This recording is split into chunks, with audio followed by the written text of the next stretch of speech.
Information, interviews, in-depth weather, and more. It's Terry Henne and his Farm Show on 100.5 and 790 News Radio WSGW and online WSGW.com.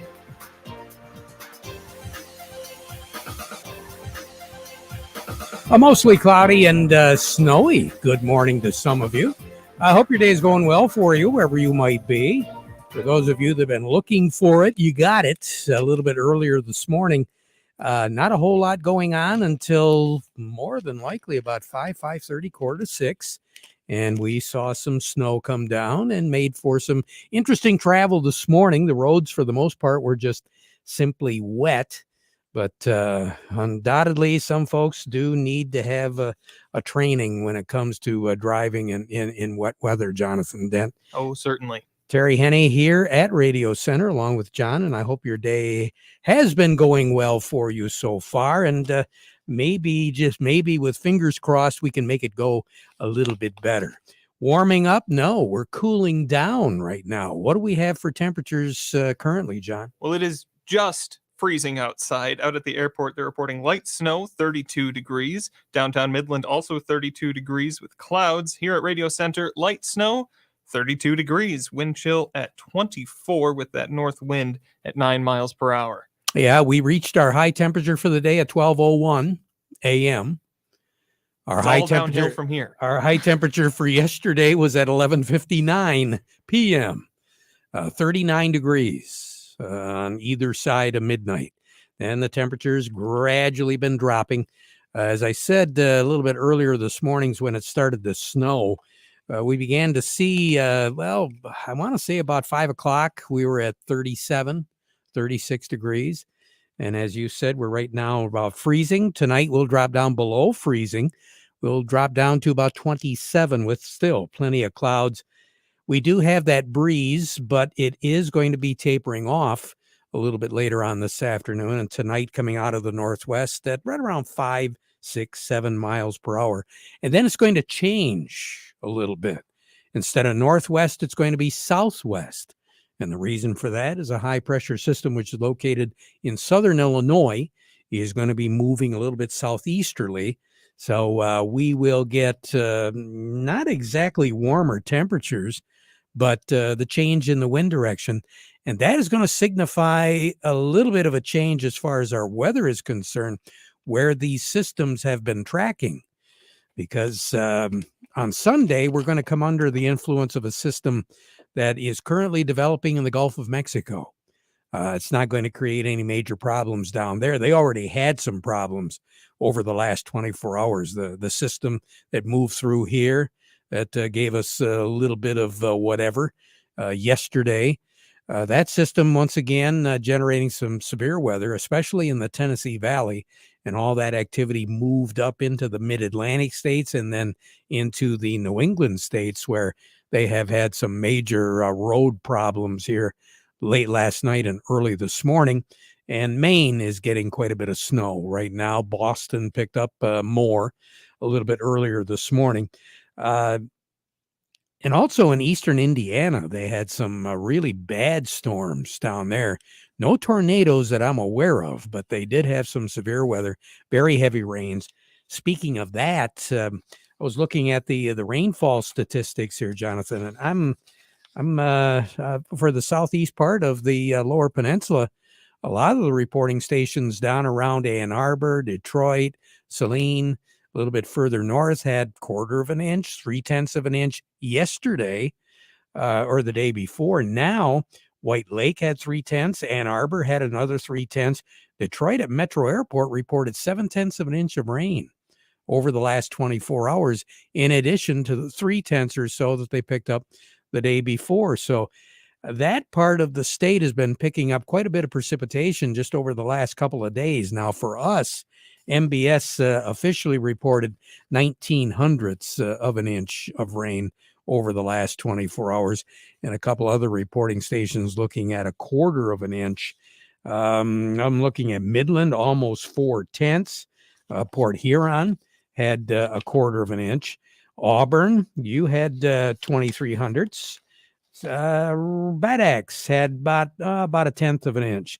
Chesaning a tenth. Frankenmuth almost 3/10 of an inch. Saginaw 11/100ths of an inch. Caro a tenth of an inch. Cass City less than that. Vassar almost 2/10 of an inch of rain. Durand to Wasso, you're looking at a tenth, maybe 15/100ths of an inch. And then you get, as I said, a little bit further south, Burton, Goodrich, 1/10 of an inch, 2/10 of an inch. And then you start rolling into the 1/3 of an inch. Now, some of the folks to the north picked up snow. They wanted it. They got it. We're looking at the Sioux picking up 6 inches. Alpena, right around 5 inches. Houghton Lake said they picked up an inch of snow. Looking at Charlevoix, 3 inches. East Jordan, 4 inches. Fife Lake, 2. The Gaylord area, over 4 inches of snow. Glenny, Harrisville, 1.5 inches, 2 inches. Mile picked up 2. Petoskey, 2. Standish picked up just barely a trace of snow, but they picked up 1/4 of an inch of rain in the last 24 hours. Traverse City had almost 4 inches of snow. So that gives you a little bit of an idea. Upper Peninsula, they got more. So for the folks that want to do some snowmobiling, you're going to have to keep going north, at least right now anyway.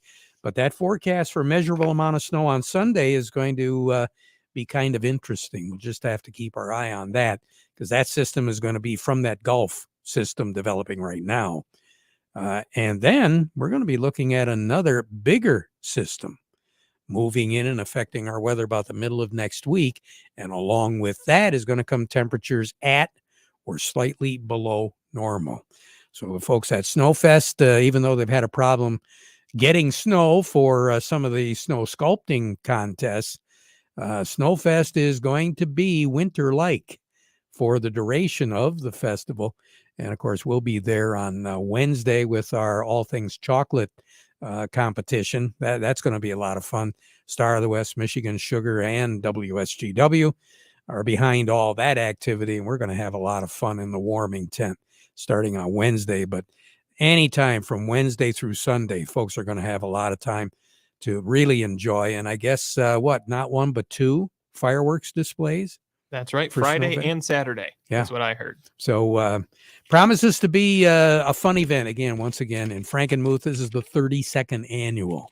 And this is the first time ever they have had a real problem with getting snow to work with. So, but a little bit more ice is what they're telling me. More ice cubes. So, and those are beautiful. Oh, yeah. So it'll be a lot of fun. Normal high for this time of the year, 29. The normal low, 16.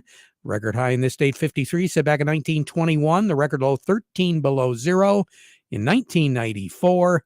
A year ago, it was winter. 18 was our high. 15 was our low. We didn't really get a whole lot of snow. Matter of fact, for the month of January, a year ago today, we had under 4 inches of snow, but that's a lot more than what we got so far this year. We've only measured out about a 1/2 inch of snow. Really? Since the beginning of the new year. And of course, the new year has been, January has been running way above average on the temperatures.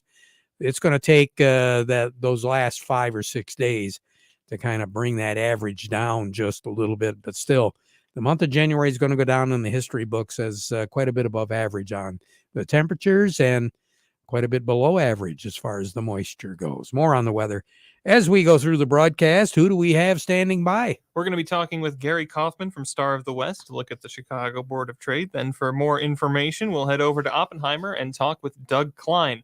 All of that coming up, but first, our weather forecast today brought to you by Nutrien Ag Solutions.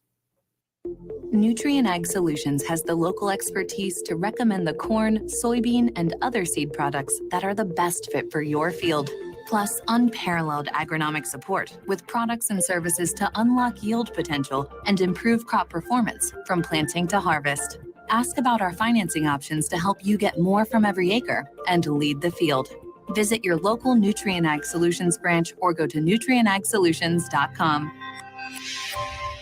Say, do you want to unlock the secret to higher yields? If you're applying dry fertilizer, the key to better yield potential is Titan XC. Titan XC is a fertilizer biocatalyst that unlocks and releases the bound-up nutrients in granular fertilizer, promoting better root uptake and plant growth. Drive performance this season and beyond. Release more nutrition. Expect better results with Titan XC. For more information, visit lpi.ag/unlock or contact your Nutrient Ag Solutions crop consultant today.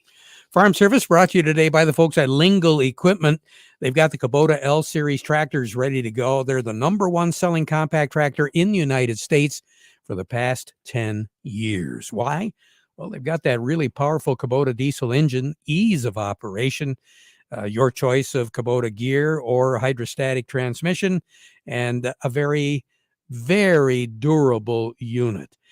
Also, they've got the Kubota BX Series Cubs subcompact tractors. Switching attachments is really simple with the BX Series. Smooth hydrostatic transmission makes for easy operation. And again, that is the #1 selling subcompact tractor in the United States for more than 10 years. How do you get one? How do you learn a little bit more about it? Real simple. Kim Weiss at Lingle Equipment will take care of it for you. You can get a hold of him at 989-754-7801 or email him at k.weiss@lingle1.com. We say good morning to Gary Kaufman over at Star of the West. Gary, I was taking a look at the markets during our commercial break. I guess we can celebrate with wheat, but the rest of it is kind of humdrum. Not really a lot of movement in the corn or the soys today. Yeah, we seem to kind of level out here. Earlier in the week we had pauses on the board, and of course yesterday we were down on everything, and then this morning, we're down again on the beans and the corn. But the wheat, we're getting some of that what we lost back yesterday. If we look at last Friday's closes, Terry, to where we're at here at the noon hour for the week, wheat is down about 4 cents, corn's up about a penny, and beans are down about 15. So, boy, it was a real snoozer then for the most part. Yeah, for the most part it was, yeah. So kind of a quiet week in a way, I guess you could say. So, but again, since we had that report last Thursday with, a lesser production in Argentina and more production in Brazil and a lesser production in the U.S. on soybeans, beans have kind of been kind of the driver of the market, especially the soybean complex. South American weather continues to be that driver, and we'll continue to watch it moving forward. As the bean crop now is pretty much 95% planted. So again, the little bit of weakness is caused by a wetter forecast in Argentina. So we'll have to stay tuned to South America weather as we move through the weekend. And did they get the rain? Did they not get the rain? So we'll come in Sunday night to see how much rain they got, and that'll dictate the market direction for sure. So, have we seen much at all lately? I have not, as far as the central part of the country here, the United States, the wheat condition. Yeah, the Southern Plains, they're showing a little bit, I guess, improvement. They're getting some systems down there that are trying to get some moisture back into the soil, and so. The basic thing on wheat, and it's been weaker, and it's just because of the strong dollar and the uncompetitiveness in the export market. But at the same time, we're getting some much needed moisture in some of those hard red winter wheat areas that really need it bad. And so that'll be another story in the wheat arena too moving forward. We had a large planted wheat acres here on the report last Thursday. Now it'll be seen of how much of those wheat acres are actually going to make it through the winter and get to the point where we're going to harvest them, or generally year in year out, and especially in the hard red winter wheat areas, we lose some of that acres that's been planted. They just won't get harvested. So now, did someone tell me that China snuck in with a deal here just within the last 24 or 36 hours? Who wound up buying? I know Mexico bought some product, but did China jump in with some stuff, or was it just Mexico? Well, I did hear some of that. I think China did buy some. I don't think it was a lot, but Mexico definitely. I mean, there's a little bit going on the export, but if you look in year in year out, we are definitely behind, and but I think it comes down to quality for those folks. They need the quality for the products that they want to make with the wheat, and sometimes the U.S. has the quality. So that goes a long ways too, especially in the food world of wheat for sure. So. Yeah, it sure does. So what do you have on the board right now, Gary? Right now, actually, cash wheat, let's call it up 5 at 694 on the white, 644 on the red. New crop also up a nickel at 725 on the white, 675 on the red. Cash corn, let's call it unchanged at 622. New crop also unchanged at 536. Cash soybeans down 2 at 1438, and new crop is down 8 right now, Terry, at 1292. Have a great weekend, Gary. We'll talk to you on Monday. Thanks. You too, Terry. Will do. Gary Kaufman over at Star of the West. A little bit more in depth. Doug Klein joining us now. The Market Report brought to you by Ed Raymond and Sons, quality clothing and shoes since 1919. Talking Carhartts, Red Wing shoes and boots, Stormy Cromer accessories. They've got it. Ed Raymond's, 151 West Broad Street in Chesaning. They're open 7 days. And also, Market Report also brought to you by Schaefer and Beerline in Frankenmuth. Are you ready to upgrade to a new Ram truck for your family farm? Now is the time to order your new Ram 1500, 2500, or 3500. So you should see the folks at Schaefer and Beerline in Frankenmuth, the Great Lakes Bay certified ag dealer. They specialize in all models of new Ram commercial trucks and vans, and ordering is the way to go. You can buy with confidence from Schaefer and Beerline in Frankenmuth since 1852, where family and service sells cars. Also by Thumb Bank. They've been serving agriculture for over 125 years. They've got 2 locations in Bay City, also Cass City, Caseville, Pigeon, Bad Axe, and Marlette. Thumb Bank, where relationships are built on trust. Well, Doug Klein at Oppenheimer, how are we ending out this week? It's kind of quiet today. The energy prices are generally higher still. Not a big deal, a couple percent. Natural gas hit a new low overnight, 18-month low. And then I read into that, and it's because one of the terminals in Texas that exports natural gas has been shut down for a while. There was a fire, I don't know, 4, 5, 6 months ago, and they finally got, they got it fixed up, and now they're waiting for approvals from the government to reopen the thing. But every time they ask for approval, they get a delay, and that knocks the price down more, which seems a little convoluted and suspicious to me. It happens to me all the time. I get put on hold for an hour and a half, Yeah. So no big deal. anyway, once that terminal opens back up, the price of natural gas ought to turn around and go up, you would think. So we'll see what happens there. But in another news article I came across yesterday I thought was super cool and interesting is that the Texas Attorney General told Citigroup that they are no longer allowed to work on their municipal bond issues for the time being because of their discrimination practices against the firearms industry.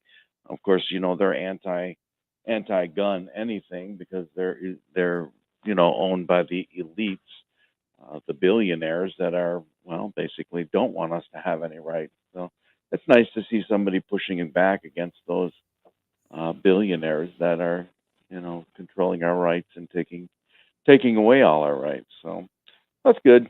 Anyway, so here's your numbers. The March corn 677 and a quarter unchanged. The September corn is 611 and a half, up a half. March soybeans 1511, down 3 3/4. The November soybeans 1355 and 3/4, down 8 3/4. March wheat is 740 and a quarter, up 5 3/4, and the July wheat is 751 and a quarter, up also 5 3/4.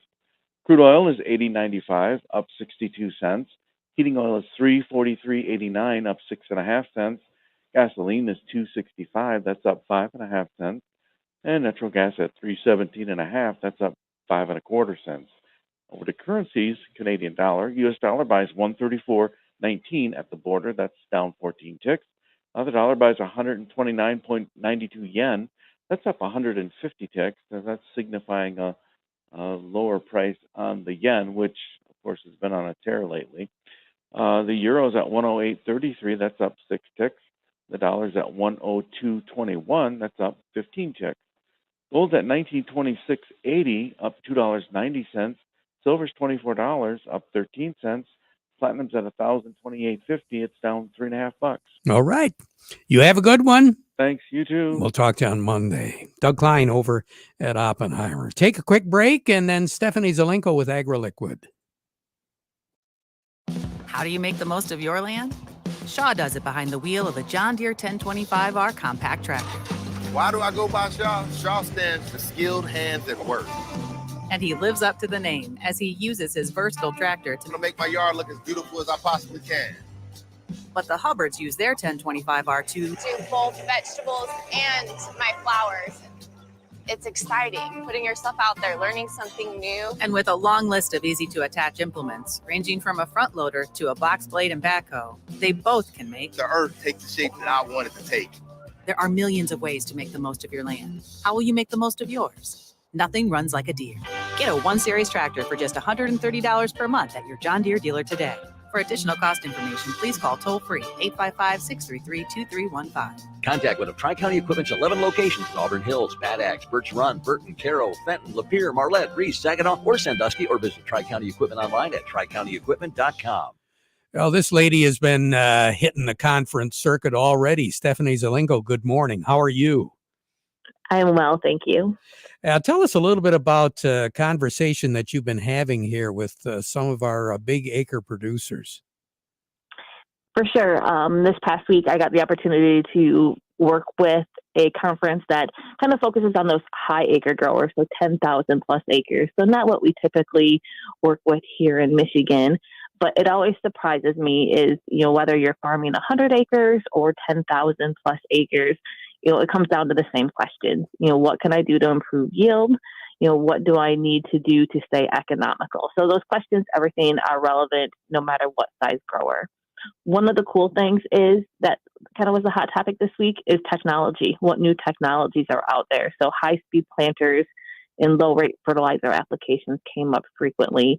New changes in soil tests or biology tests. So they're really interested in that technology and how that can help improve our farming operations. Yeah, especially when you're farming that many acres.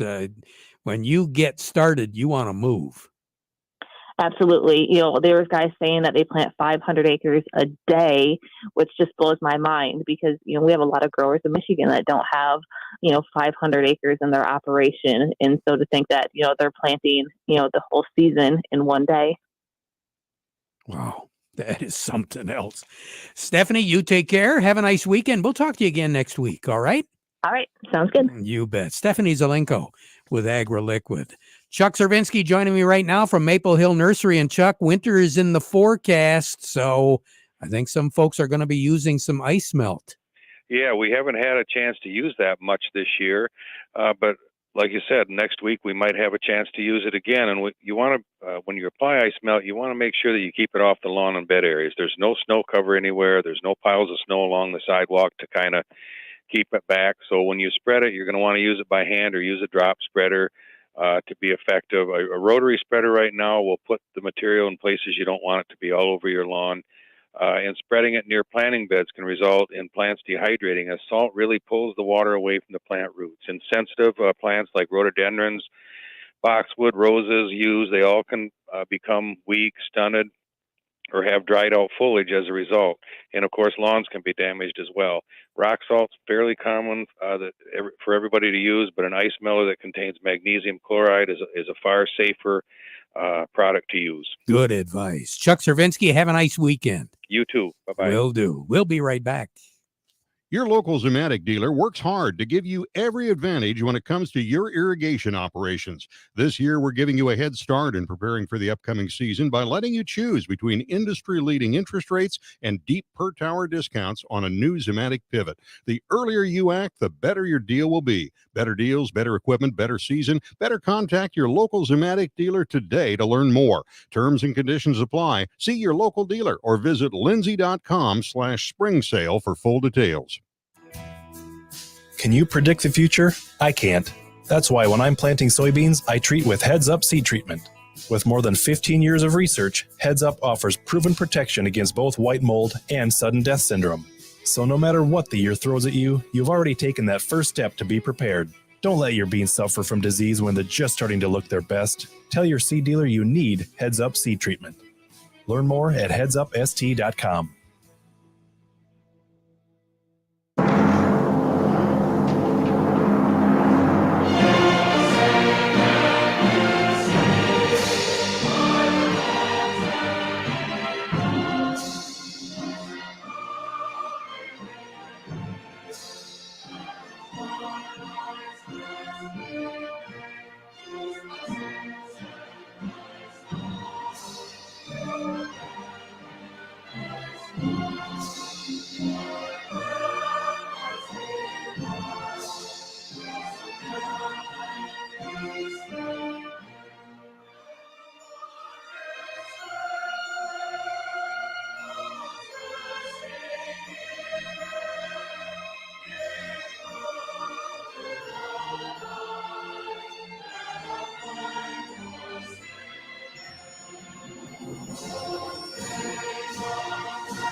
From the Premier Kitchen and Bath Gallery Studios, WSGW, Saginaw, Bay City, Midland, WSGW FM, Carlton.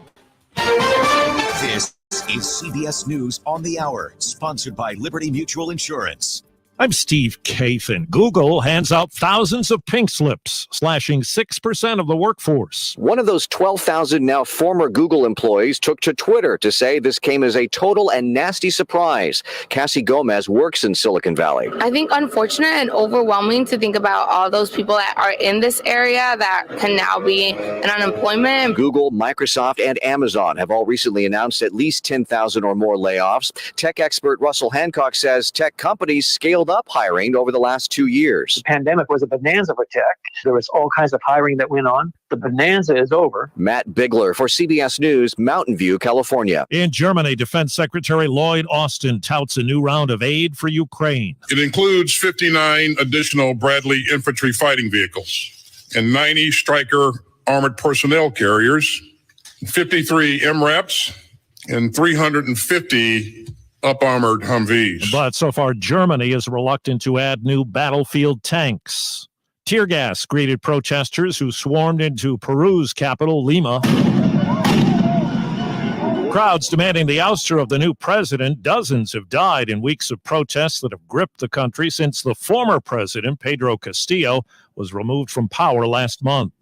Police in Evansville, Indiana, say the man who shot and wounded one person last night at a Walmart used to work at the store. She was taken to the hospital from here. I don't know the status of her condition at this time. Officer Taylor Maris on the injured person. The